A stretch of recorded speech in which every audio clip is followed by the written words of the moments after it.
Hello class, today we're going to be learning to annotate a text for deeper meaning. A text is like an abstract art, you won't understand it unless you dissect it. So for that reason, I've come up with a chant to guide you through the process. And it goes like this.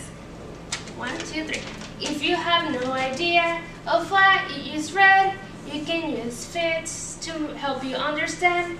F for figurative language, I for you to infer, T for title, theme, and tone, and S a summary at the end. Okay, and now let's all sing it together. It's on your handout. Okay, 1, 2, 3. If you have no idea of what you just read, you can use fits to help you understand. F for figurative language, I for you to infer, T for title, theme, and tone, and S a summary at the end. Okay, good job. Okay, now we're going to be analyzing a poem titled The Rose That Grew from Concrete by Tupac Shakur. We're going to be using fits, and can I have a volunteer to read the text for me, please? Yes, Yesenia. Okay. Did you hear about the rose that grew from a crack in the concrete? Proving nature's laws wrong. It learned to walk without having feet. Funny it seems, but by keeping its dreams, it learned to breathe fresh air. Long live the rose that grew from concrete when no one else ever cared. Okay, thank you, Yesenia. And now we're going to be focusing on the first T for title. The title reads, "It Rose That Grew from Concrete." What could that tell you? Is there something weird about the title, "The Roses Actually Grow from Concrete"? No. So that could be, maybe that could tell us something. Well, where do they usually grow? Soil. Okay, that's correct. So what we're going to do here is that we're going to underline the title and write down a question mark next to it. What could it mean, right? So now let's go back to our first letter, figurative language. There's a type of figurative language that keeps coming up a lot in this poem. And I'm going to give you a hint of what it is. This type of figurative language gives the rose abilities that it wouldn't actually have. What are those abilities? The ability to dream and walk. That's correct, and there's a name for that type of figurative language. It is personification. Personification gives an unanimated object the human-like qualities, okay?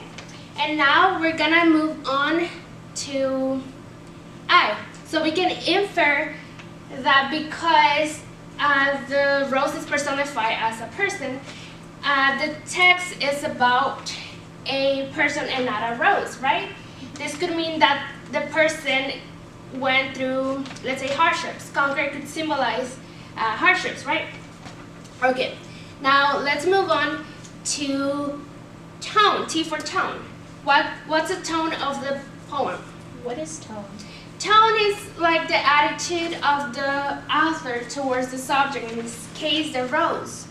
So, in other words, how does the author feel about the rose that grew from concrete?